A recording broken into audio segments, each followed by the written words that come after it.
Personne ne peut être déclaré vainqueur. J'ai entendu, permettez-moi de terminer, vous aurez l'occasion de parler. Oui. J'ai entendu les gens dire, lorsque vous irez voter, restez dans les bureaux de vote, contrôlez les votes, patati patata. Une fois qu'on va finir avec le recensement sur le plan national et qu'on achemine les bulletins au Conseil constitutionnel, la loi vous permet encore d'être là-bas. En 2018, le Conseil constitutionnel a rendu les résultats. Où on a dit Paul Biya 71%, Kamto, je crois 17 et poussière, Cabral Libi, machin, tout. Quand vous faites la somme de tout ça, ça a donné 101%. Vous n'avez pas honte. Un conseil constitutionnel qui donne un résultat tronqué comme celui-là, où la somme donne 101% et personne ne se meut. Même les candidats qui étaient en liste, personne ne parle. Tout le monde a regardé, d'autres ont voyagé, ils sont allés en Europe, ils ont dit qu'ils partent se reposer. Et ils reviennent en 2025, ils veulent qu'on leur fasse confiance et ils attendent que quand on te demande qu'on vote pour eux. Non, il faut faire très attention. Je rappelle que vous êtes militant convaincant et convaincu du MRC. Là-bas, vous voyez des verts et des pas mûrs, mais vous demeurez là-bas. Vous avez des déclarations péremptoires. On voit des verts et des pas mûrs, de quelle manière? Mais vous êtes toujours là-bas. D'accord. Que se passe-t-il? Pourquoi vous ne changez pas? J'ai pas besoin. Vous pourrez peut-être aller au RDPC ou aller au FDR. Non, pourquoi seulement vous restez là-bas?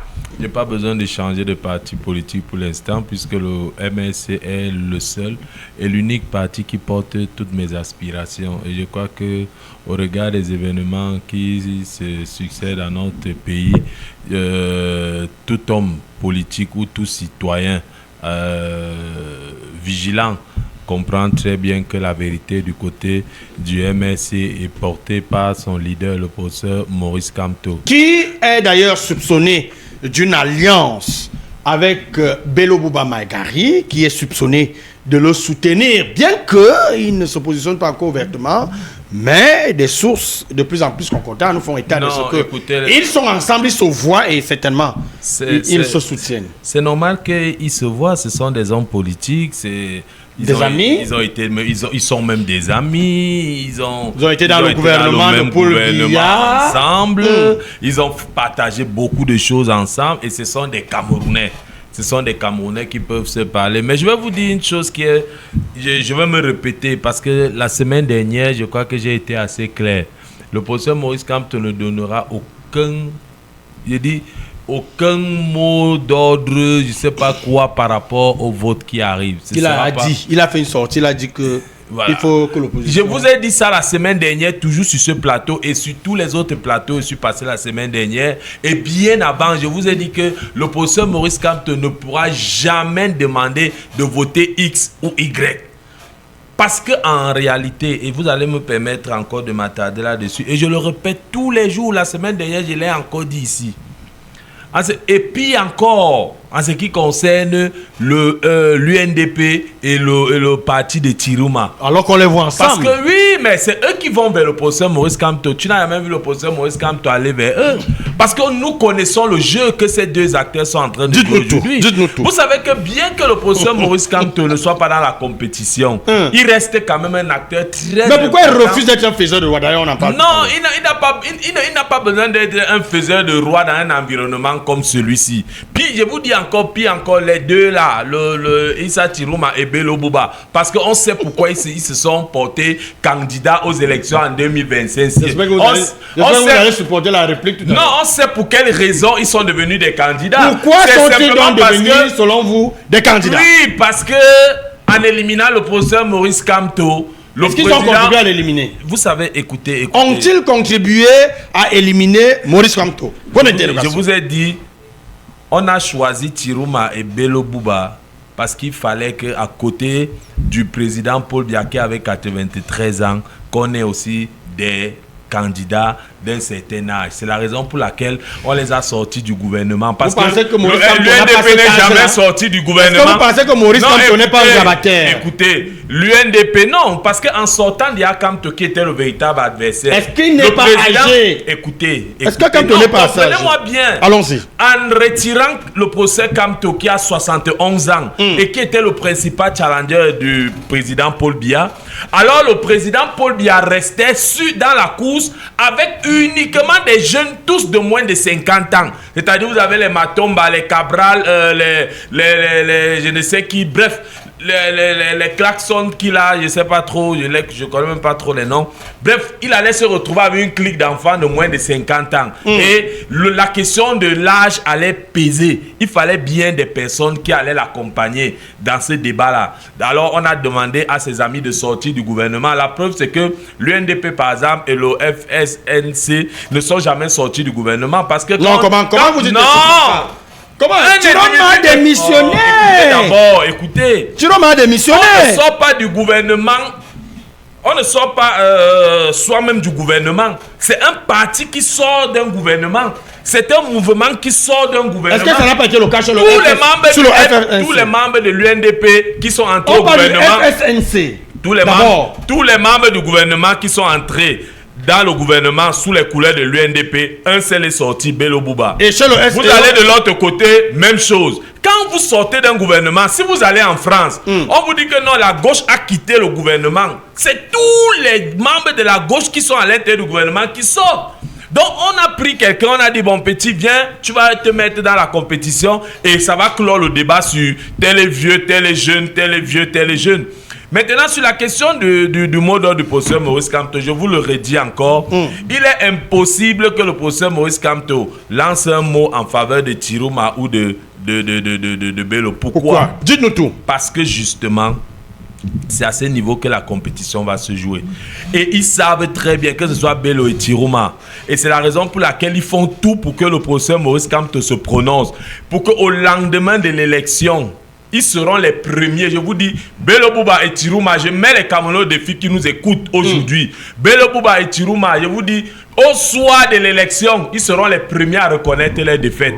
Et vous imaginez donc si à un seul instant, le professeur Maurice Kamto donne un mot d'ordre de vote en faveur de l'un de ses candidats, ça veut donc dire qu'en réalité, le professeur Maurice Kamto n'a pas la légitimité qu'on veut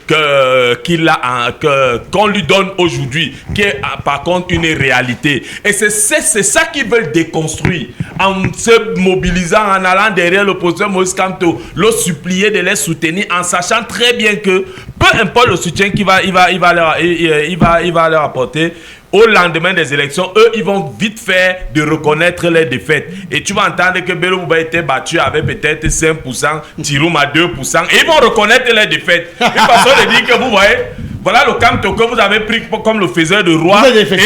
Mais puisqu'il y a les élections à venir, les municipales, les législatives et tout, le combat ne s'arrête pas au présidentiel. Il faut déconstruire le MSC. Et c'est ça le combat. C'est pour ça que je vous ai dit, ça fait plus de 3 semaines que je suis dans votre plateau. Je vous ai dit, connaissant l'intelligence du professeur Maurice Kamto, il ne donnera jamais un mot d'ordre de vote en faveur de ces deux candidats et même pour beaucoup que je ne veux pas citer dans l'opposition. Mais il se voit, c'est normal. Si le président Bello demande de rencontrer Maurice Kamto ne va pas lui faire. Il se voit toujours sur la demande de Bello. C'est eux qui viennent vers lui parce qu'ils savent ce qu'ils sont en train de chercher. Ils sont dans le banditisme politique. C'est parce qu'ils sont dans la logique de déconstruction du MSC.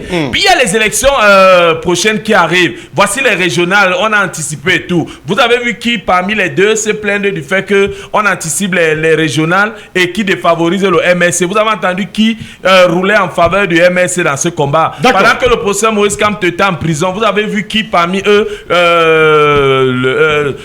se battre pour le professeur Maurice Kamto. Pourtant, voilà les pourtant Bello Bouba demande la libération de Boubou. Oui, c'est normal.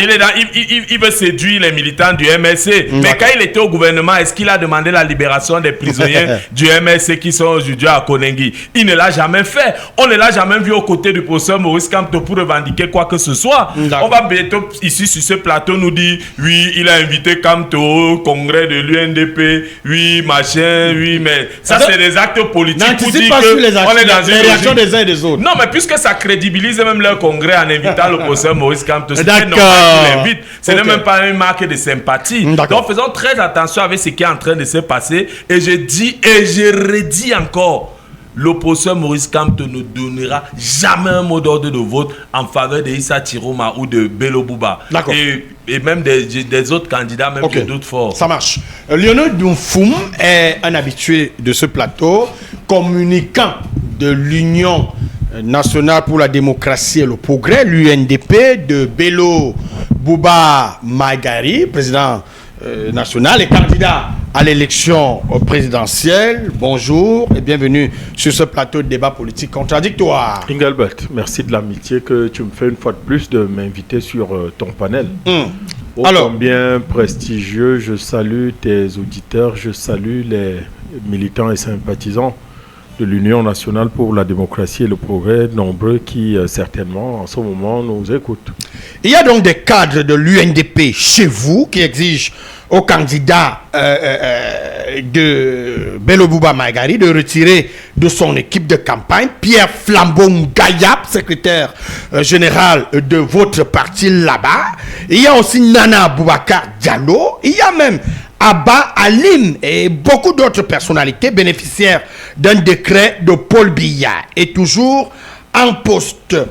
Et on parle d'une bipolarité de Bello Bouba Maïgari. Qu'est-ce que vous répondez à cette sortie? Vous savez, le soutien en politique est d'abord une affaire de conscience. En tant que tel, on est face à son libre arbitre. Et c'est le lieu ici pour moi de dire que vous constatez bel et bien avec moi que il y a un dialogue, il y a débat au sein de notre parti et que ce débat, il est permanent pour dire la tolérance qui existe au sein de notre parti relativement aux opinions contraires. Et notre président national aujourd'hui, candidat, est lui-même le promoteur de cette sagacité intellectuelle qui veut que les uns et les autres s'expriment. Mais je vais redire à sa suite que celui qui est candidat, c'est Bello Bouba. C'est Bello Bouba Maïgari qui est candidat. Et moi, si j'avais été à la place des personnes qui sont chahutées, j'aurais fait le plaisir aux candidats, si tant il est qu'elles auraient quelque affection pour le candidat, j'aurais fait plaisir aux candidats, soit de remettre mon tablier, soit, n'est-ce pas, de partir de son entourage. Donc, on ne va pas situer la question. Donc, vous êtes d'accord avec ceux qui veulent le départ de Pierre Flambeau-Ngayap? Je dis que le débat est normal. Vraiment, on est dans une société ouverte, une société de démocratie.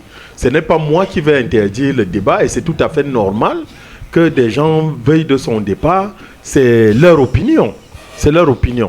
Mais moi, j'ai envie de revenir sur des choses plus importantes. Allons-y, nous vous écoutons. Oui, justement en réaction à Thierry Biassi.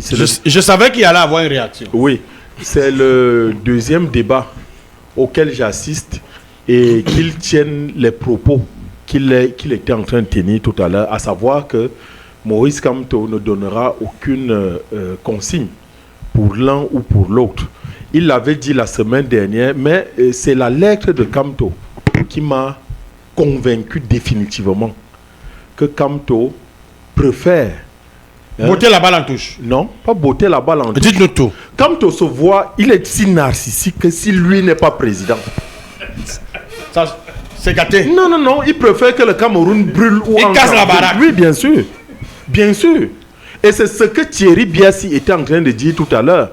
Thierry Biassi dit, pour vous les téléspectateurs, les auditeurs qui êtes de l'autre côté. Voilà votre caméra là-bas. Oui. Thierry Biassi dit, pour vous les auditeurs qui êtes de l'autre côté, que voici une élection.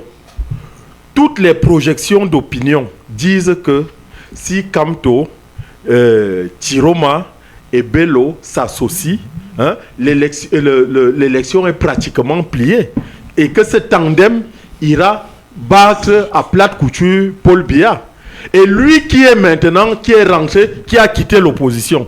Vous savez, j'étais avec un cadre du RDPC hier, qui m'a dit que Kamto roule pour le parti au pouvoir, mais je suis de plus en plus convaincu de cela. Je suis de plus... Kamto n'est pas en train de jouer le jeu de l'opposition. Comment ça? Il joue son jeu le plus personnel et dans l'orientation qu'il est en train de donner, c'est une fenêtre de sortie qu'il offre gracieusement au RDPC. Parce que Thierry Biassi parle exactement, je vous dis mot pour mot. Et je suis sûr que ces expressions, il les emprunte de la bouche du professeur Kamto. Parce que je reste convaincu qu'il se voit. Il se voit régulièrement. Mais c'est son militant. C'est son militant. Non, vous avez la parole. Laissez Leonido Nfoum, laissez l'UNDP parler. C'est son droit le plus absolu et c'est son temps de parole. Oui. Vous avez la parole. Voilà. Donc, et que disait ce militant très introduit des milieux du RDPC? Il disait hier, parce que j'étais dans une chaîne de télévision où nous avons tenu un débat à peu près similaire. Il disait que quand Kamto a vu que ayant échoué à la présidentielle, d'autres militants du MRC allaient être élus qui comme maire, qui comme député et consort. Mais le gars, qu'est-ce qu'il a fait? À quelques jours de l'élection, mais il a décidé qu'il n'allait accorder aucune investiture et que le MRC n'irait pas aux élections. Donc, selon ce militant du RDPC, c'est quelqu'un qui pense essentiellement à lui et à rien d'autre. Et il est justement dans une logique. Quand vous lisez la lettre de Kamto, si Kamto pensait Cameroun, ce que je lui souhaite, et il n'est pas tard qu'il puisse penser Cameroun. Si Kamto pensait Cameroun, devant une impasse. En réalité, lorsque les chemins sont obstrués et tortueux, qu'attendent les populations d'une éminence aussi grise que celle de Kamto? C'est que Kamto vienne proposer des voies de sortie. C'est ce qu'il doit faire pour cette opposition. Or, qu'est-ce qu'il fait, Kamto? Il renvoie deux protagonistes dont il connaît les difficultés inhérentes à leur parcours. Il les renvoie dos à dos. Alors qu'en principe, s'il roulait pour l'opposition, fort de l'autorité qu'il a dans le combat et le leadership politique au Cameroun, c'est lui qui devait les amener à s'unir et à apporter justement sa caution pour que cette union soit une union qui se scelle dans le marbre et permettre à l'opposition de gagner, puisque dans cette opposition, il sait qui est qui. D'accord. Or, justement, de les renvoyer dos à dos, dans une situation inextricable, fait que, et quand vous lisez cette même lettre, minore, comment dire ça, son poids. Il dit que vous m'appelez faiseur de roi, moi je ne me reconnais en rien. Il fait exactement du ponce-pilatisme. C'est-à-dire, quand le peuple attend des solutions de lui, parce que, laissez-moi, et je vais chuter par là. Chutez donc par là, parce que quelqu'un d'autre va prendre la parole. Oui. Kamto, sur le plan intellectuel, il a un QI très au-dessus de la plupart des Camerounais. Je dis bien très au-dessus. Sur le plan des études et de son parcours académique, il a excellé. Même sur le plan professionnel, sa production. Donc, quand le citoyen a un problème, à quoi est-ce qu'on s'attend de Kamto? C'est des solutions. Or, lorsqu'il renvoie deux protagonistes dos à dos, mais il ajoute à la confusion qui existe déjà une autre épaisse confusion. Ce n'est pas le Bensikina ou bien la Bayam Salam du marché qui va pouvoir se déterminer dans de telles conditions. Alors vous comprenez que le rôle historique qui aurait dû être le sien, il préfère le noyer dans des querelles politiciennes et favoriser la réélection de Paul Biya. Justement parce qu'il ne pense qu'à lui. Et vous allez me dire que ce genre de comportement est un comportement républicain. C'est-à-dire, il ne pense pas que nous venons... D'accord. Je chute, non? Il ne pense pas que les Camerounais ont passé 43 ans dans une misère abjecte et qu'aujourd'hui, le Cameroun a la possibilité de tourner la page d'un régime qui ne veut pas se régénérer, parce que c'est aussi ça un autre problème. Biya ne présente pas une alternative à son pouvoir, donc il ne désigne personne. Et tout le monde sait aujourd'hui qu'il n'est plus en capacité de pouvoir gouverner, et lui, il vient lui apporter la cerise qu'il lui faut sur le gâteau avec les discours qu'il est en train de tenir et il passe à l'acte.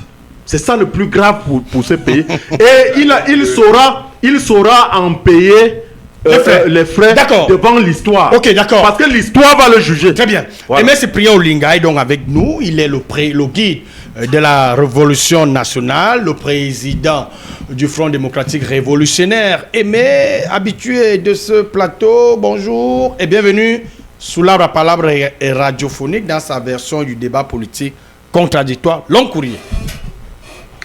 Bonsoir Angélbert, bonsoir à mes co-panélistes, bonsoir à vos millions d'auditeurs et internautes. Alors, je voudrais saluer de manière patriotique tous les révolutionnaires, militants et sympathisants du FDR, le Front démocratique révolutionnaire du Cameroun, dont je suis le leader. D'accord, vous avez promis une déclaration forte à la fin de ce mois. Est-ce que nous attendons encore ou alors on oublie? Basta. Non, il faut attendre encore. Je dois dire que je suis peiné en écoutant ce que je viens d'écouter là. Dites-nous tout. Sur ce plateau. Je suis peiné parce que j'estime qu'on est à un tournant décisif de l'histoire de notre pays. Moi, j'ai passé 32 ans de lutte politique dans l'opposition parce que je crois en ce pays. J'ai tout sacrifié, même mon bonheur, celui de mes enfants. Je suis écœuré de voir que lorsqu'on arrive, malgré le fait justement que nous tous convaincus que nous sommes, que la principale force qui était la nôtre, de notre camp, parce que je l'ai dit d'où je sors également, que la principale force des forces du changement a été de manière barbare et même antidémocratique, écartée du jeu politique. Nous avec, je me disais que je dis qu'il y a quand même, à défaut d'avoir les forces du changement au devant de la scène, nous sommes restés avec des candidats de l'opposition.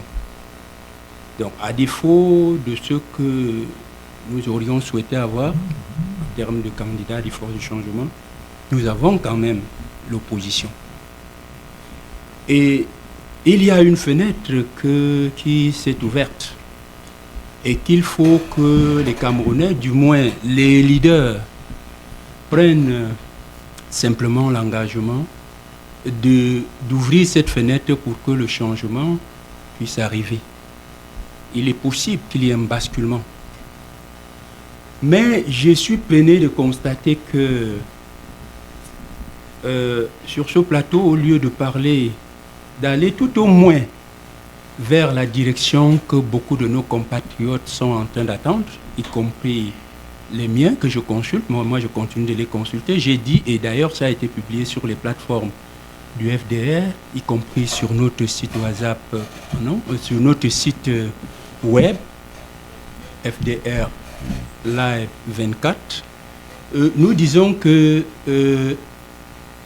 le peuple est en train de regarder l'opposition. Le peuple a cessé de regarder les forces du changement et il a très bien compris, ce peuple, de quoi il s'agissait. Que ceux qui sont aux affaires n'ont pas voulu affronter les forces du changement en face. Maintenant, nous avons la possibilité toujours de remettre la balle, comme on dit, l'église au centre du village. La possibilité existe. Et le peuple attend simplement ce signal-là. Et c'est pour cette raison que j'avais dit que la déclaration que je ferai à l'issue des consultations, qui continue d'ailleurs, se fera avant le 27, ou tout au moins le dernier délai, c'est le 27 septembre à 15h. Pourquoi? Parce qu'il faut d'abord que nous épuisions toutes les possibilités qu'il y a à ce que les Camerounais, ou tout au moins la classe politique de l'opposition, se ressaisissent avant de prendre une décision définitive. Nous sommes dans cette perspective-là. Mais je suis vraiment écœuré et je suis en train de me poser la question de savoir si effectivement beaucoup d'entre nous ne travaillent pas vraiment pour que M. Biya et le président de la République restent en place. Je suis en train de me poser cette question. Et beaucoup de Camerounais avec moi. Je voudrais dire ici que les Camerounais sont en train d'observer. Et ils sauront qui aura été le fossoyeur. Ils sauront. D'ailleurs, ça commence à se dire. Moi, je suis dans le peuple. Moi, je suis un leader qui est dans le peuple, qui vit avec le peuple, qui cause avec tout le monde, qui est même dans les endroits que vous ne pouvez pas imaginer en termes de proximité avec les Camerounais. Et je sais ce qui se dit. Et donc, les gens qui sont aux affaires, qui sont aux avant-postes là, doivent savoir qu'ils n'ont pas le droit, qu'ils n'ont pas droit à l'erreur, qu'ils n'ont pas le droit de faire ce qu'on veut voir là. Parce que nous n'aurons pas consacré nos 32 ans de vie à nous battre pour un idéal, et que des gens à la veille, même quand les signes sont quand même visibles, malgré le fait que ce que nous aurions souhaité n'est pas là, mais vous voyez des gens se livrer à une cacophonie, à une petite guerre intestine qui frise les femmes en polygamie, en situation de polygamie. Les Camerounais attendent. Et ils attendent, ils sont vigilants, ils regardent. Il faut que ces 11 qui sont là d'abord les 11, montrent les bonnes prédispositions qui sont pour l'union. Et alors, les forces du changement, peut-être, vont aller ci et là. Les forces du changement vont basculer ci et là. D'accord. Mais si les gens eux-mêmes se disent que nous, chacun doit aller là-bas, chacun va être à étudier pour remplacer M. Biya, les Camerounais sauront ce qu'ils ont à faire. D'accord. Et je vous assure que dans ces conditions-là, moi je vous dis, dans ces conditions, le FDR, mon parti, prendra ses responsabilités devant l'histoire et choisira, quelle que soit l'issue du scrutin. Mais nous allons démontrer à ce peuple que nous sommes quand même des gens qui le respectent. Des gens qui ont tout sacrifié pour lui. Mais nous ne voulons pas ce qui se passe là. D'accord. Que ceux qui sont là, les 11 d'abord, et d'ailleurs le professeur Kamto l'a dit, c'est vrai, on va dire les faiseurs de roi, oui, c'est normal qu'ils soient, en tant que première force, moi je suis des forces du changement. Nous savons effectivement que c'était, au niveau des forces du changement, la personne la plus indiquée pour porter les aspirations des forces du changement. Mais il a encore un rôle à jouer. Il ne faut pas qu'on pousse le professeur Kamto à prendre des décisions qui, de notre point de vue, ne vont pas satisfaire les desiderata de son peuple. D'accord. Et de notre peuple. Ok. Norbert Ebodé, vous êtes journaliste. Bonjour et bienvenue sur ce plateau de débat politique contradictoire. Long courrier. Merci Gelbert, merci de me convier à ce banquet intellectuel avec un panel aussi riche. Bonjour aux millions d'auditeurs et même d'internautes qui sont connectés sur l'Arbre à Palabre, émission culte et même mythique. D'accord. Avec vous, on va revenir sur ce qui se passe du côté des Sazok dans l'arrondissement d'Ofou. La situation est donc hautement confuse là-bas. Il y a une société chinoise qui, en ce moment, est prise d'assaut par son propre personnel et assisté, accompagné, soutenu par les populations riveraines du fait que 10 Chinois de cette entreprise ont laminé correctement, bastonné un employé de cette entreprise chinoise dans la salle de sport, lui demandant d'ailleurs de manger. Il a déféqué et on lui demandait de manger ses propres caca du fait que celui-ci a refusé d'assurer les heures supplémentaires parce que ne rentrant pas, dit-on, dans son travail, dans le cadre de son travail qu'il avait achevé, on lui imposait un travail qui ne relevait pas de ses compétences, qu'il était déjà en delà de son heure de travail. Il a donc été bastonné par 10 Chinois, dit-on, qui l'auraient donc embrigadé dans la salle de sport où il a déféqué. On lui demandait de manger ses propres caca. On dit même que ce n'est pas la première fois. Il y a l'autre jour, qui avait passé toute la journée enfermé dans la salle de toilettes, dans les toilettes.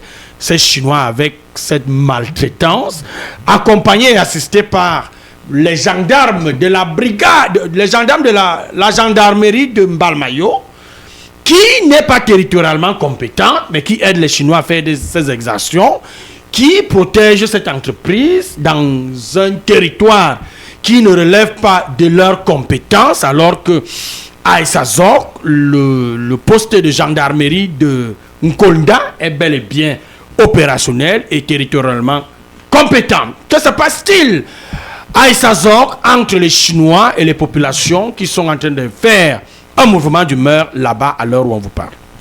Vous avez broussé de manière sommaire ce qui se passe du côté d'Issazok, mais et là je souscris entièrement à ce que disait le président Olinga tout à l'heure. Je crois que le changement ici doit commencer par être mental.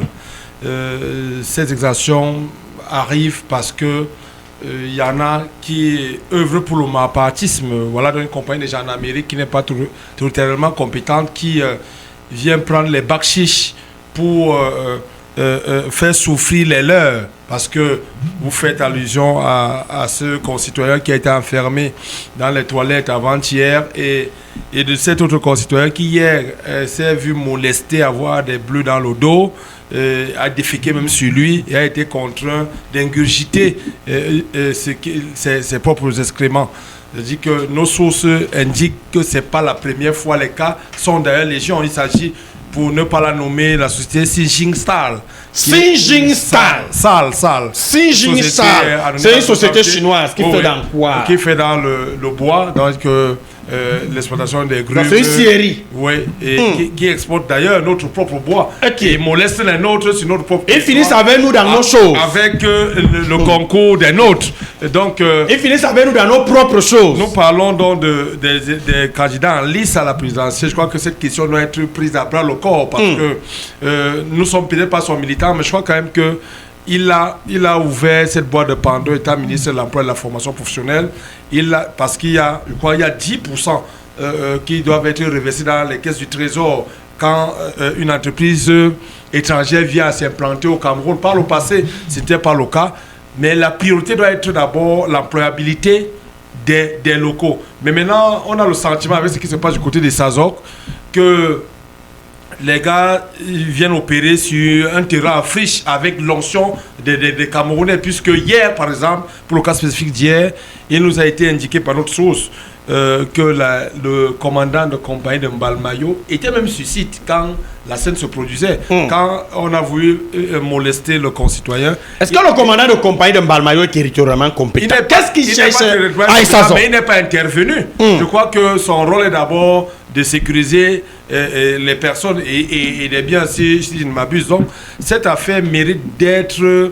On doit marteler davantage cette affaire pour que les services de renseignement prennent la question à bras le corps. Parce que vous avez évoqué la question le matin, je ne travaille pas un secret, dans le cadre de l'émission Marche sur la capitale. Et vous avez eu des auditeurs qui appelaient pour indiquer que ce cas, il n'y a pas que le cas des Issazok du côté de Mbalmayo. Les Chinois font mal au Cameroun. Donc, il n'y a pas que les Chinois. Nous sommes tombés l'autre jour sur un cas à la brigade de recherche de Yaoundé 1.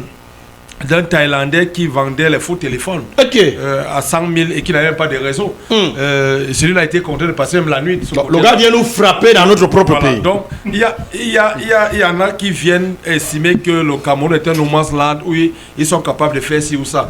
Mais ces questions sont quelque peu éludées. Aujourd'hui, le débat enfle sur la coalition, les faiseurs de roi. Bien, allons un peu encore du côté des Issazok où le mouvement d'humeur est observé et avec l'arrivée du sous-préfet certainement qui a pu contrôler la situation. Allons-y, prenons au téléphone à Issazok. Allô? Allô? Allô? Allô? Oui, vous êtes, je rappelle que vous êtes toujours sous anonymat, mais quelle est la situation là-bas en ce moment à Issazok? La situation en ce moment à Issazok, nous sommes encore en pleine séance avec monsieur le sous-préfet. Et est-ce que ça s'est calmé quand même? Est-ce que ça promet? Est-ce que les Chinois, les 10 Chinois qui ont bastonné votre frère, ça va aller? Est-ce qu'on va les sanctionner? Selon vous, vers où va-t-on? Selon le directeur de la société, il demande juste un apaisement et un arrangement pour l'instant. Donc, le Chinois n'est pas inquiété pour l'instant. Mais le petit en question, l'employé, qui est un fils du coin, est à l'hôpital encore. À l'hôpital encore. On vient de nous informer que là, on a demandé d'aller faire la radio. D'accord. Qu'est-ce qui lui est même arrivé? Est-ce que vous pouvez rappeler un peu les faits, un peu et en vrai? Bon, il a eu une altercation avec le Chinois à l'usine. Ils ont appelé le commandant de compagnie de Mbamayo qui assure la sécurité à la société chinoise de Colusso. Rappelons qu'il n'est pas territorialement compétent. Et voilà, il n'est pas territorialement compétent. Il est de Mbamayo. Et c'est lui qui a fait entrer le gars dans leur camp parce qu'ils ont un autre camp en dehors de la société, de l'usine. Donc, les témoignages sont là. Puisque même les gendarmes qui étaient de garde depuis ils sont encore là, ils ont des témoignages. Et qu'est-ce qui s'est passé avec l'enfant quand ils l'ont mis là-bas? Oui, il était là. Et c'est derrière lui qu'ils ont comment ils ferment le portail. Et l'enfant a commencé à crier. Et l'enfant dit que c'est 10 Chinois. Ils l'ont amené à ça. Allô? Oui. Oui, on ne vous suivait pas. L'enfant dit que c'est 10 Chinois qui l'ont tapé sur lui. Ça fait les caca sur lui et on nous demandait de manger ça. D'accord. Taper avec les chaises et tout. Bon, un enfant. D'accord. Merci. Bon, et pour présentement, la situation est encore là. Parce que le sous-préfet est encore sur les lieux. D'accord. Pour l'éventuelle négociation. Qu'est-ce qu'on reproche? Qu'est-ce que les Chinois reprochent à l'enfant?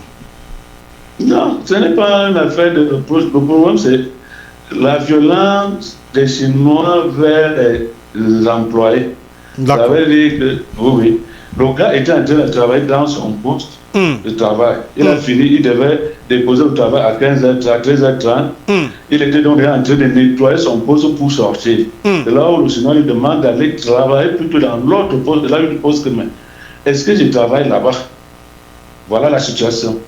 D'accord. Merci. Merci beaucoup. Je rappelle que vous êtes notre source, mais sous anonymat. Très bien. D'accord. Donc, je disais donc que la question doit davantage préoccuper les candidats en lice. Oui, il vous souvient que au Gabon voisin, si le militaire est devenu civil, Oligui Nguema a gagné les esprits. C'est parce qu'il a priorisé le bien-être des Gabonais. Et vous voyez ce qui s'opère là-bas comme changement. Je crois qu'il n'a pas encore passé 10 ans de ce côté-là, mais on voit, tout le monde va aller vivre désormais au Gabon, voisin, le Gabon qui venait... Voilà le petit en question, malmené, qui est avec des bleus sur notre petit écran, sur toutes les plateformes numériques de Capital FM. Le voilà, il avait les bleus partout. On dit que derrière, c'est grave. Oui, il y a des bleus partout. Il y a des traces là de maltraitance. Il peut m'avoir des côtes cassées. On dit que le petit, on l'a envoyé faire la radio. Voilà. On attend peut-être les résultats. Non, vous voyez donc que même dans la sous-région, il y a des pays où on dit le Guinéen d'abord, le Gabonais d'abord, le Tchadien d'abord. Mais chez nous, quand bien vous avez une altercation avec un expatrié, il a toujours gagné de cause. Il faudrait que vraiment le président qui a toujours milité pour le changement, il faudrait que cela soit désormais dans notre ADN. On ne dit pas que les Camerounais ont toujours raison sur toute la ligne. Mais je crois quand même que Gelbin Fomopo, on peut venir vous faire ça dans votre village. Non, c'est impossible. Même devant le sous-préfet. Cela ne peut pas. Et si on a vu... Chez nous, là, on ne fait pas des choses comme ça. Ce matin, c'est parce que le village s'est levé pour dire que plus jamais ça. Parce qu'on ne peut pas tout le temps. On vient exploiter... Et il paraît que les Chinois ne sont pas à leur premier forfait dans cette entreprise. Donc, ils viennent... D'où le ras-le-bol des populations. Ils vous bastonnent, ils font les enfants avec vos sœurs qu'ils abandonnent d'ailleurs. Et ils font ci, ils font ça. Ils s'enrichissent et ils vous payent bizarrement. Parce que on vous a dit, la planche du matin a fait état de ce que même les salaires là-bas, c'est pas tout ça. Il y a même un non-respect des conventions collectives. Bien sûr. Le non-respect du code du travail. Les salaires ne sont pas bien payés. Il y a même beaucoup de choses. On ne respecte pas les congés, les horaires. Et vous savez pourquoi ça arrive? Parce que les gars ont étudié un peu le quotient intellectuel du Camerounais. Et comme nous avons été présentés comme le premier État corrompu au monde. Donc c'est qu'on soudoie les autorités. On peut faire tout ce qu'on veut, puisque quand vous parlez des conventions collectives, qui doit veiller à ça, je crois que c'est l'inspection du travail. Tout à fait. Mais si vous allez vous plaindre, vous n'aurez jamais gagné de cause, parce que Les Chinois sont passés avant vous. Ils sont passés avant vous. Et il y a eu cette élégance. Nous connaissons le sous-préfet de l'arrondissement de Oufou, à qui nous disons d'ailleurs bonjour. Nous savons qu'il travaille très bien. C'est quelqu'un de droit. J'espère qu'il ne sera pas salué. Non. Lui, il n'a pas d'abord ce genre de problème. Voilà. Lui, il n'a pas ce genre de problème. C'est un très bon administrateur civil. Mais vous savez ce qui s'est passé dans le cadre de la... va certainement attraper le taureau par les cornes et gérer avec brio et maestria la situation et surtout en faveur des défavorisés. C'est ce que nous souhaitons. Docteur, c'est ce que nous souhaitons. Parce que la question que le sujet que vous posez sur la table, c'est un sujet qui est très profond. Dites-nous. Je le dis parce que j'ai fait l'expérience des représentations diplomatiques. Vous savez que pendant 15 ans, j'ai travaillé dans les représentations diplomatiques. Et je vous assure, il faut faire très attention parce que ce sont des milieux où les Camerounais sont torturés, vous ne pouvez pas imaginer. Ce sont des endroits où on peut vous mettre à la porte sans vous payer vos indemnités, sans vous payer vos droits et le gouvernement ne discute pas. Je vais vous dire une chose. Est-ce que vous savez que à une certaine époque, vraiment comme excuse de le dire ici à la radio, il y a un chauffeur de l'ambassade du Cameroun au Brésil qui a fait un enfant avec la fille d'un diplomate de ce côté. Le gars a été mis à la porte. La fille avait plus de 20 ans. Il a porté plainte à l'ambassade du Cameroun au Brésil. Le Cameroun a payé plus de 80 millions de francs CFA pour le dédommager là-bas. Parce que le gouvernement brésilien a dit non, la fille, elle a déjà l'âge. Elle a plus de 18 ans. Vous ne pouvez donc pas renvoyer ce monsieur simplement parce qu'il a fait un enfant avec une fille qui a plus de 18 ans. Mais ici au Cameroun, allez dans nos ambassades, vous voyez comment on traite les Camerounais. On les met à la porte sans payer les droits. Mais quand vous arrivez à l'inspection du travail, on vous dit, mon frère, les affaires des diplomates, là, nous, on ne veut pas. Vous partez au ministère des Relations extérieures, on vous dit que, regarde, les affaires de la diplomatie. Un peu comme quelqu'un disait, quand on prend avec un étranger, vous allez au commissariat, l'étranger rentre, toi tu restes. Comme il disait tout à l'heure, dans d'autres pays, voilà donc quelqu'un qui est là-bas au Brésil, il fait payer au gouvernement camerounais plus de 80, près de 100 millions de francs CFA pour le dédommager. Parce qu'on l'a mis à la porte. Mais ici au Cameroun, si on vous licencie dans une des ambassades, dès que vous allez à l'inspection du travail ou au ministère des Relations extérieures, on te dit que, ouais, mon frère, vraiment l'affaire là, tu sais les choses des diplomatiques. Laisse tomber, remets seulement à Dieu. Donc c'est très important. Donc moi, quand je regarde une histoire comme celle-là, vous avez 10 monsieur qui bastonnent un jeune homme, et je viens de regarder la vidéo. Le garçon n'a pas plus de 25 ans. C'est un jeune garçon. Et il défecte, un fils du coin. Il défecte sur lui. On lui demande de... Et le sous-préfet là a cherché une entente à l'amiable. Non. Dans un autre pays, ces 10 Chinois seraient rapatriés le lendemain. J'ai dit, il serait rapatrié le lendemain. Le sous-préfet est d'abord garant de l'autre. Non, je sais que c'est votre ami. C'est votre ami. Non, ce n'est pas une histoire d'amis. Il y a d'abord un mouvement d'humeur. Donc le sous-préfet est là d'abord pour calmer les choses et maintenant entamer ce qu'on appelle un dialogue et ouvrir une Avant même d'entamer, soit ces garçons seraient condamnés ou rapatriés. J'ai dit à l'instant même. Mais vous allez voir, et l'entreprise même pouvait perdre même ce contrat d'exploitation forestière. Tout à fait. Parce que ce n'est pas normal. Je crois qu'on va aller vers là. Et ça, ce sont des cas que nous vivons tous les jours. J'ai dit tous les jours dans notre pays. Ce n'est pas normal. C'est pour ça qu'il a parlé du Gabonais d'abord. Vous allez au Sénégal, on vous dit le Sénégalais d'abord. Vous allez au Nigeria, on vous dit le Nigeria d'abord. Ici, chez nous, ce n'est pas le Camerounais d'abord. Ce n'est pas ça. Parce qu'on est dans un environnement. On est dans un environnement corrompu. Ah bon, non. Vous n'avez pas dit des choses comme ça. Vous pouvez donc expliquer qu'un commandant de brigade de Mbamba, il se retrouve comme chef de sécurité d'une entreprise forestière en Bazar en fou.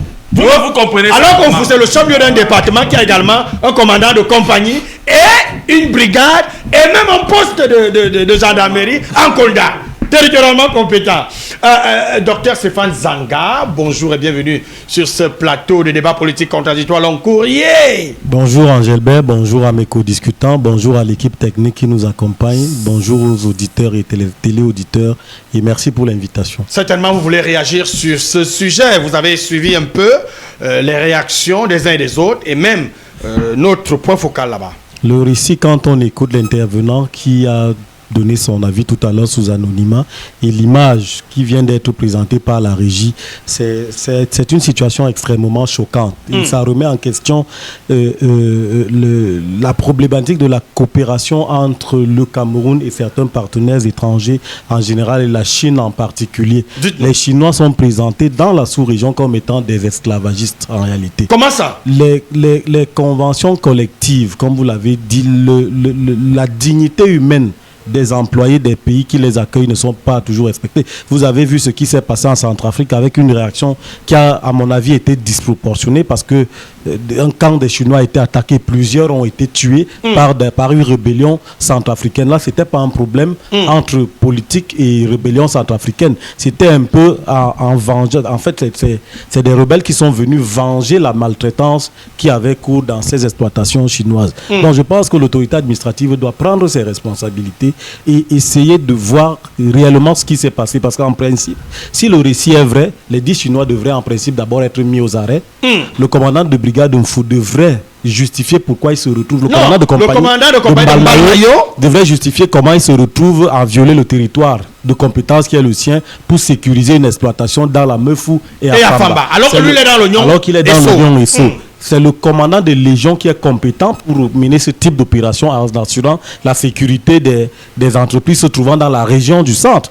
Pas le commandant du Nyong Esso qui vient dans la Meufou. Il paraît que la gendarmerie, justement, du Nyong Esso, à travers ce commandant, a contribué à neutraliser le petit, à le menotter et à le mettre, à le livrer aux Chinois et rentrer pour que les Chinois fassent de lui ce qu'ils voulaient. Non, ça c'est des procédures qui doivent s'ouvrir. Le petit a plusieurs voies. Il y a la sécurité militaire, il y a le tribunal, il y a les tribunaux compétents pour connaître de ce type de situation, puisqu'il y a eu des sévices, il y a eu atteinte à la dignité, il y a eu des violences faites sur le petit, et qui est régulièrement employé et qui a sa version. Il était déjà au-delà de ses heures de travail, reconnu par l'entreprise, et une mutation de poste ne se fait pas de manière verbale. On vous affecte, vous partez d'un poste pour un autre à travers un document qui vous y affecte et il faut être sûr que vos compétences et vos aptitudes vous permettent de passer à l'autre poste. On ne dira jamais à Capital FM au monsieur de la régie de venir à la modération du débat. Est-ce qu'il a les compétences pour le faire? Est-ce que son contrat indique que c'est à ce niveau-là qu'il doit exercer pour l'entreprise? Donc je pense que les Chinois doivent être rappelés à l'ordre. Sous d'autres cieux, il faut même rappeler l'ambassadeur auprès du ministère des Relations extérieures pour explication. Parce que quand ils viennent, ils sont sous le couvert de la diplomatie chinoise au Cameroun. Très bien. Prenons une transition, on revient tout juste derrière.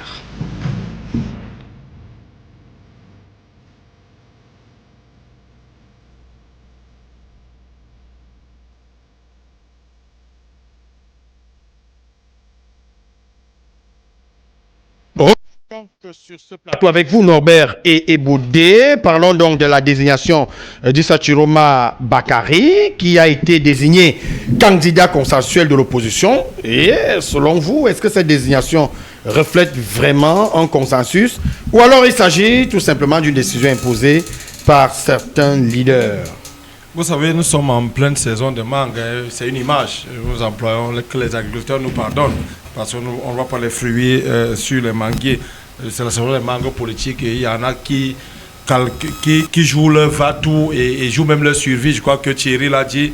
Après cette présidentielle, il y a les régionales qui interviennent déjà le 30 novembre prochain, après en 2026, parce que les institutions font état de ce que peut-être avant la prestation de serment, on va convoquer le corps électoral pour les municipales législatives dès février 2026. Donc il y a donc quelques outsiders, je les appelle comme ça, qui décident donc de vivre aussi. Parce que quand je passe sous le contrôle d'un éminent enseignant sur ce plateau, des éminents enseignants, que le docteur me pardonne, Léonide et le docteur Stéphane, vous savez, c'est l'office du bac qui délivre les baccalauréats au Cameroun. Mais quand vous me présentez un bac qui vient de Bonamou Sadji, je connais le bac de Bonas, ça me pose un problème. Donc vous voyez donc tout le grabuge que cela a créé.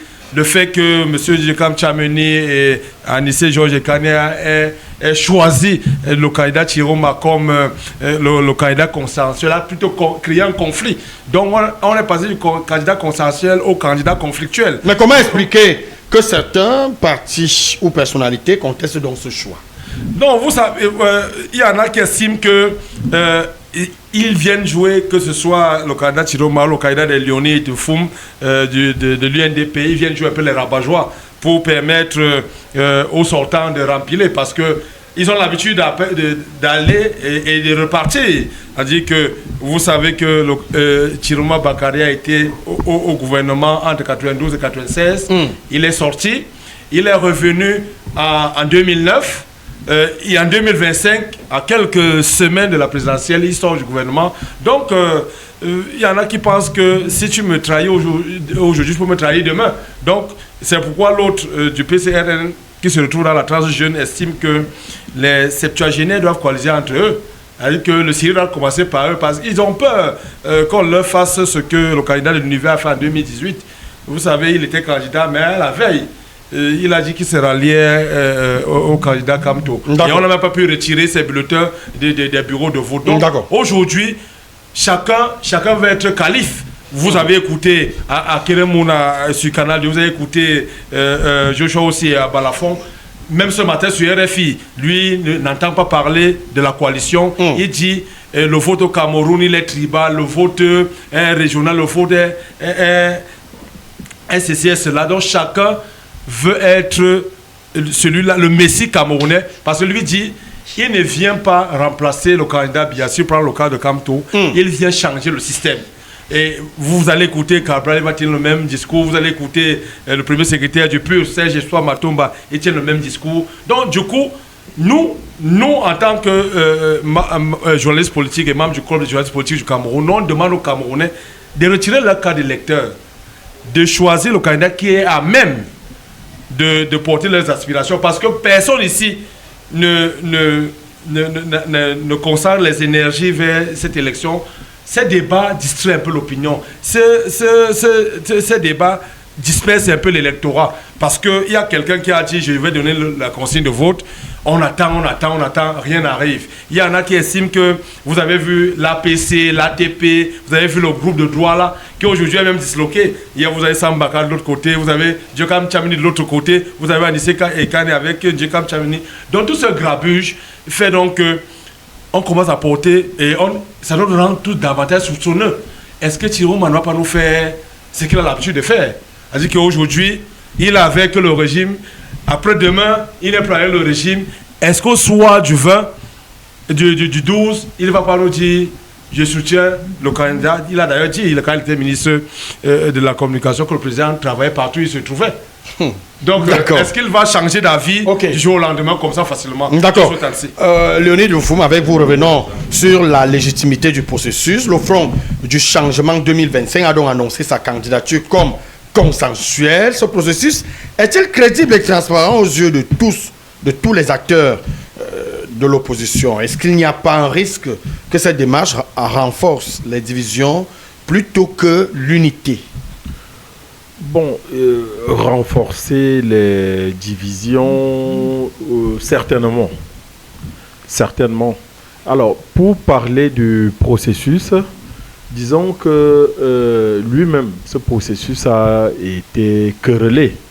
Et vous êtes au courant que le porte-parole et directeur de campagne du candidat qui est le mien, à savoir Bello Bouba, a fait une sortie pour justement se désolidariser de ce qui s'est fait dans le cadre de cette fameuse UPC, c'est-à-dire l'Union pour le changement. Et je crois que, étant dit ainsi, comment dire ça, cet aéropage ne pouvait rien produire de bon. Ne pouvait rien produire de bon.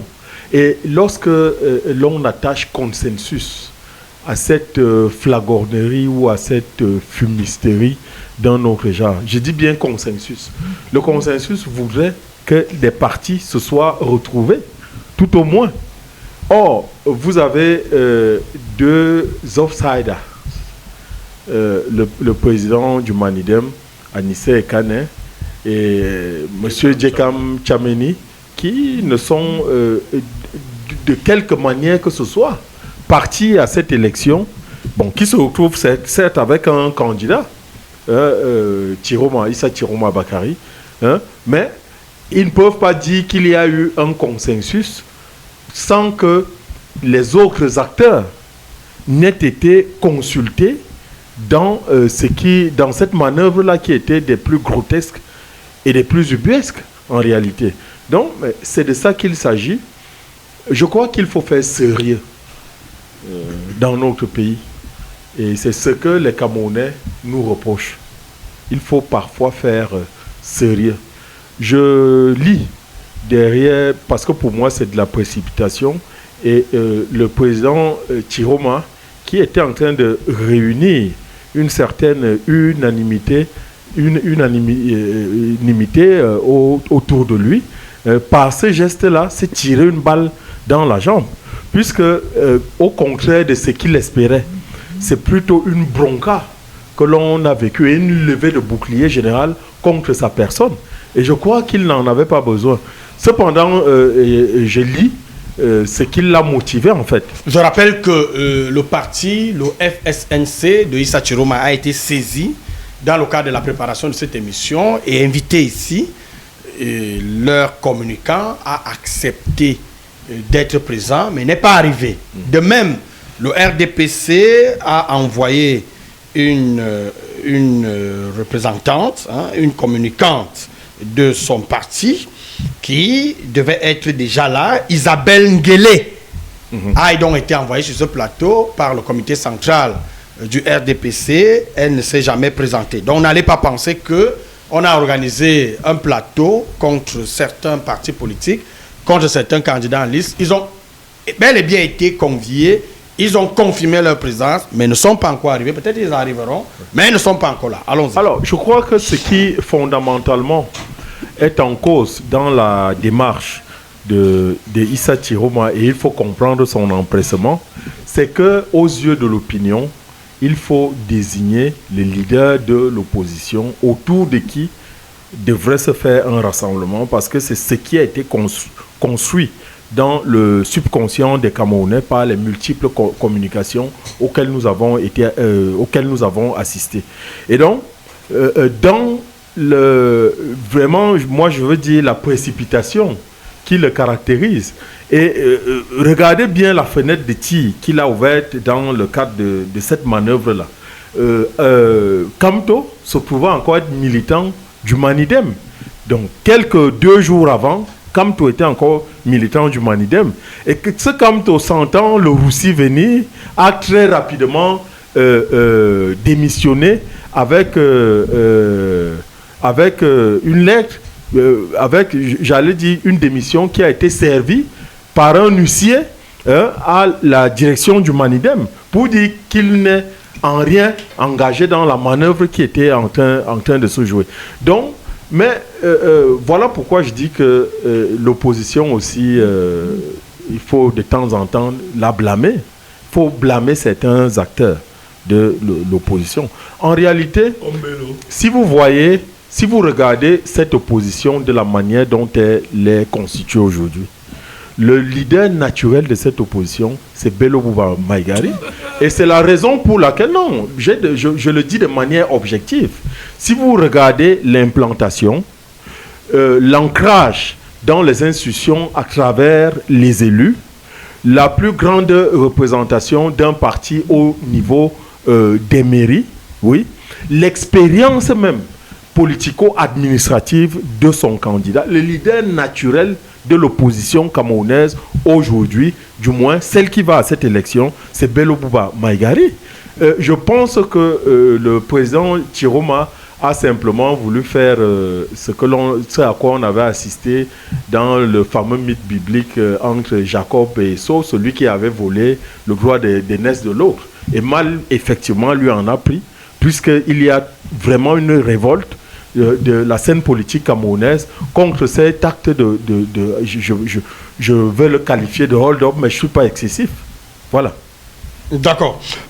Thierry Biassi, avec vous, on va revenir sur l'expérience contre le renouvellement. Chiroma est donc une figure expérimentée de la scène politique camerounaise. Est-ce que cela suffit pour fédérer l'opposition face au RDPC et à Paul Biya? c'est vrai que certains considèrent que l'expérience peut aussi enfermer l'opposition dans des logiques anciennes. Est-ce que vous partagez cette expérience?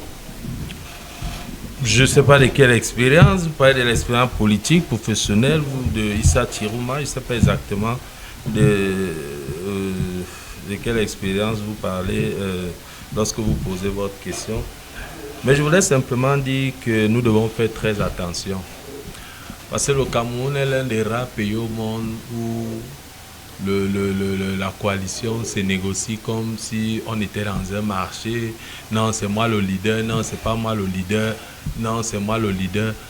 Dans toutes les vraies démocraties, le leader se dégage seul. Le leader se dégage seul. On n'a même pas besoin de faire un débat autour. Et il faut juste que les gens soient assez humbles pour reconnaître que moi, je peux suivre telle ou je peux suivre telle autre personne. Moi, j'ai été surpris ici sur ce plateau lorsque mon ami Léonie de Fou parlait du professeur Maurice Kamto. Tellement il faisait les éloges du professeur Maurice Kamto. C'était un grand homme sur le plan intellectuel, professionnel, ceci. Mais est-ce qu'il manque un discours qui change avec ce qu'il disait il y a encore seulement quelques années. Il n'y a même pas 2 ans. Il n'y a même pas 3 ans. Lorsqu'on parlait du professeur Maurice Kamto, il insultait, il disait tout, il parlait de n'importe quoi. L'UNDP parlait de n'importe quoi. Le parti de Tirouma, c'était la même chose. Tout le monde a suivi les sorties de Tirouma sur Vox Africa lorsqu'il parlait du professeur Maurice Kamto. Le leader se dégage seul. Que les gens apprennent à comprendre que voici le leader. En 2018, tous les hommes politiques avaient Kamto en première ligne. C'est Kamto qui refuse la coalition. C'est Kamto qui refuse la coalition. Sur les 11 candidats que nous avons, il y a 6 qui étaient déjà là en 2018. Oui, je crois pratiquement 6 qui étaient déjà là en 2018. Et les 6 disaient c'est Kamto qui refuse la coalition, c'est Kamto qui refuse la coalition. En 2018, on leur a dit, si vous êtes incapable de coaliser avec Kamto parce que vous estimez que lui va être le président de la République, mettez-vous ensemble donc et allez aux élections. Ils ont été incapables de se mettre ensemble. Aujourd'hui, en 2025, Kamto n'est même plus de la compétition. Kamto n'est plus candidat à l'élection présidentielle, mais on veut encore lui faire porter le chapeau de l'échec d'une coalition, comme j'ai suivi ici sur ce plateau, que forcément Kamto doit se positionner, Kamto doit dire un mot, Kamto doit dire quelque chose. Non! Les candidats qui sont là, qui étaient déjà là en 2018, ne serait-ce que les 6. Pourquoi les 6 n'arrivent pas à se mettre ensemble pour aller à une élection face au président Paul Biya? Pourquoi Issa Tirouma et Bello Bouba, qui sont sortis du gouvernement, avec pour raison que le Grand Nord du Cameroun est abandonné? Mais si vous vous battez pour la même cause, qu'est-ce que ça vous coûte donc de vous mettre ensemble? En 2018, on avait 2 jeunes, Matomba, Cabral, Libi. On a demandé à Matomba, Cabral, Libi, vous êtes des jeunes, mettez-vous ensemble. Ils n'ont pas pu se mettre. Aujourd'hui, nous avons 5 jeunes de moins de 50 ans dans la compétition. Les 5 jeunes n'arrivent pas à se mettre ensemble pour aller aux élections. Mais qu'est-ce qui fait problème aujourd'hui? C'est quoi le problème? Le vrai problème, si vous permettez que je vous dise, c'est que lorsque un débat est animé par le RDPC, je vous ai dit ça toujours ici la semaine dernière. La semaine dernière, je vous ai dit, comment est-ce que vous n'arrivez pas à comprendre que le débat sur la coalition soit animé de plus en plus par le RDPC? C'est parce que le RDPC sait qui sont d'abord les principaux acteurs qui sont actuellement en compétition. Qui sont les candidats qui sont en compétition? Parce que le président Paul Biya a réussi à avoir les adversaires qu'il voulait. Et il sait qu'ils ne peuvent pas créer une coalition. Et c'est cet élément dont justement qu'il va mettre en avant lorsqu'il va encore frauder aux élections pour dire, les voilà, ils ont été incapables de coaliser. C'est parce que c'est ça le véritable débat. Et c'est la raison pour laquelle le RDPC fait tout pour mettre ce débat en avant. Et vous voyez donc que de plus en plus, les programmes politiques sont ignorés, les projets sont ignorés, au détriment maintenant de la coalition. On est à 1 mois des élections. Le débat, c'est la coalition, la coalition, la coalition. En sachant très bien qu'il ne peut pas avoir coalition. Et lorsque le président Paul Biya sera déclaré lorsque le président Paul Biya sera déclaré vainqueur, c'est cet élément qui va brandir pour dire, vous voyez donc que voilà l'opposition que vous avez, incapable de coaliser. C'est pas pour rien qu'ils sont allés payer Jeune Afrique pour traiter l'opposition la plus bête au Cameroun. C'est eux qui ont financé la production de Jeune Afrique pour qu'on dise que... Vous n'avez pas de preuve de ce que vous dites. Non, mais et ce sont des déclarations gratuites que nous rejetons d'ailleurs sur ce plateau. Tout le monde sait que le gouvernement camerounais paye des pages à Jeune Afrique tout le temps.